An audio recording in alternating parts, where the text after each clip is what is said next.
A warm welcome and thank you for joining us for Thursday's installment of Primetime News with me, Shalva Wells.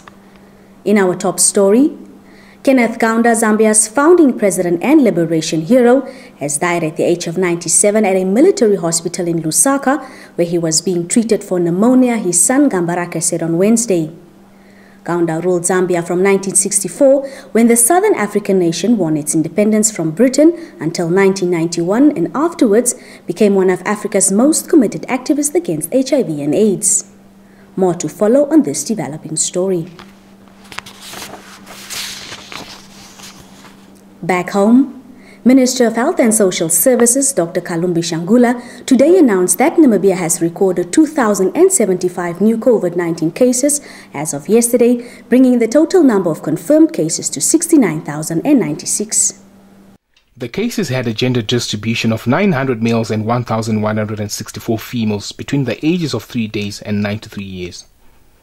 Shangula said the country also recorded 33 deaths from the Gobabis, Windhoek, Swakopmund, Tsumeb, Grootfontein, Oshivarongo, Okakarara, Mariental, Katima Mlilo, Oshikuku and Sandi districts, taking the country's death toll to 1,073. The Khomas region recorded the highest number of infections at 1,128, followed by Erongo with 169, Kavango East with 139, and Ochozondupa with 137 cases. Active cases on Wednesday evening stood at 11,678, with 400 hospitalized cases, of which 84 were in intensive care units and 56 in high care. On a cumulative basis, 95,467 COVID-19 vaccine first doses and 17,215 second doses were administered by Wednesday. Shangula noted that of the 33 deaths, only one person had received their first dose of vaccine, which he said is highly concerning. Minister of Information and Communication Technology, Dr. Peya Moshelenga, is self-isolating after testing positive for COVID-19 on Wednesday. The ministry today in a media statement said Moshelenga is asymptomatic and in a stable condition, and he'll remain in isolation until he fully recovers. The minister is one of the first cabinet members to have been fully vaccinated after getting his second jab of Sinopharm a few weeks ago. He has now become the second member of parliament this week to have tested positive for the virus, after Speaker of the National Assembly Peter Kashavivi was also announced to have tested positive on Tuesday. Still on COVID-19 matters, Khomas Region Governor Laura McLeod Kachirua said additional vaccination and testing centers will be identified in the region in order to bring services closer to the people. McLeod Kashirwa said this here Wednesday while updating the media on the COVID-19 response in the region. The governor said so far the region has lost 368 residents who succumbed to the virus, with the total number of confirmed cases standing at 25,648, of which 5,543 are still active. This, she said, is a clear indication that something urgent needs to be done to stop the surge, hence the need for extra vaccination and testing centers. She called on the private sector, Good Samaritans, and other stakeholders to come on board and assist the Ministry of Health and Social Services to boost the oxygen capacity at health facilities around the country, as government alone cannot provide everything for everyone, and most hospitals in the region are full to capacity. Moving on to education, the Director of Education, Arts and Culture in the Karas region, Kava Bahekhoiseb, said when government resorted to offer fee-free education, it was done to remove the financial burden from parents. Hoyeseb, who was speaking at a regional advocacy on the Basic Education Act on Wednesday, said government schools who are asking for money from parents are doing so illegally, as government provide funds to all schools from taxpayers' money for parents not to pay for school and to ensure that every Namibian child goes to school. The director slammed assertions that schools are asking for contributions from parents because government is not providing enough resources to schools. Blover's primary school principal, Andy Garisip, raised a concern that some schools that have made the voluntary contribution compulsory are depriving learners of an education. Garisip said, "I think government should come up with a way for the voluntary contributions to remain voluntary. On the issue that government does not give schools enough funds, I don't believe in that because government pays per head." Stand by for your top roundup.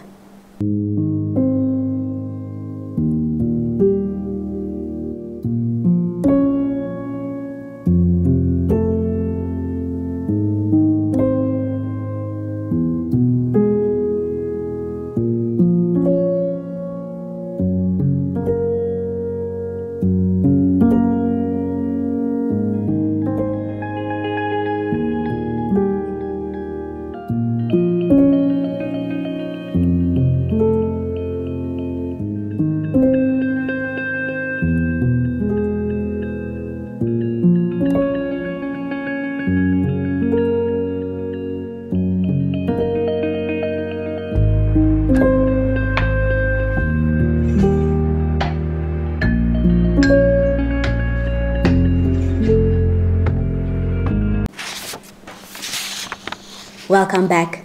Moving on to all things business and economics. The Bank of Namibia's Monetary Policy Committee has resolved to keep the repo rate unchanged at 3.75%, Bank of Namibia Governor Johannes Kaunda announced on Wednesday. Rodney Pinar filed this story. Kaunda said while speaking at the Monetary Policy Committee virtual meeting on Wednesday that the committee is of the view that the rate remains appropriate to continue supporting domestic activity, particularly in light of the alarming increase in COVID-19 infections and hospitalization. Kaunda said domestic economic activity remained weak in the first 4 months of 2021. The rate of inflation increased during the first 5 months of 2021, while growth in the private sector credit extension remained subdued during the first 4 months of 2021. Namibian Police Force spokesperson Deputy Commissioner Kaunda has cautioned government employees to be on the alert for a scam operated by people pretending to be employed by micro-lending institution Entrepo Finance. Shikwambi, in a media statement, said Nampol has been receiving complaints from government employees, which the company caters for in this regard, since last month. The Deputy Commissioner said it is alleged that the scammers claim to be facilitators for all government employees who intend to secure a loan with Entrepo Finance.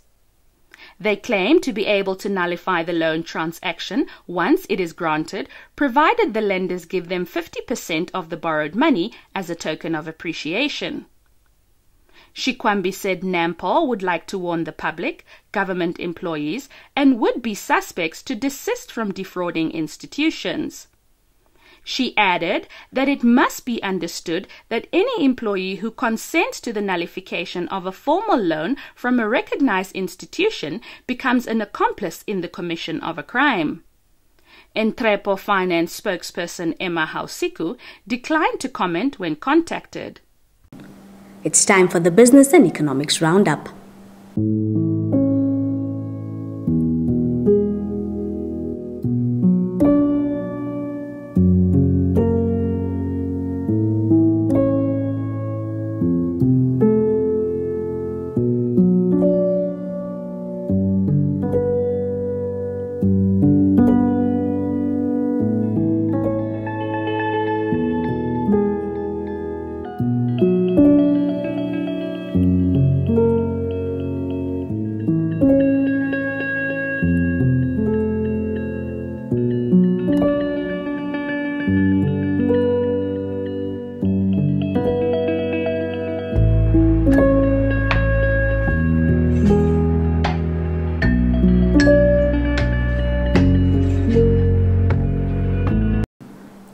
That was all the top news we had for you this evening. Kindly stand by for tonight's sports update with Michael Madimba. Many thanks, Shelva. In our sports update tonight, we begin at home. Henk Botha, coach of Namibia's fastest female sprinters, Beatrice Masilingi and Christine Mboma, say the athletes are hopeful of reaching their set targets before traveling to Japan for the rescheduled 2020 Tokyo Olympics. The Summer Olympic Games, a major international multi-sport event, is slated to commence from 23 July to 8 August 2021. Our sports journalist Hesron Kapanga filed the story. Speaking in an interview with the Namibia Press Agency on Wednesday from their current base, Italy, Botha said the athletes are preparing better than they expected. The coach said, "We are having wonderful weather here and also at higher altitude. The area we are training at is ideal for preparations as we are part of the South African group of athletes who are coming and going, which is an honor for us to train with them."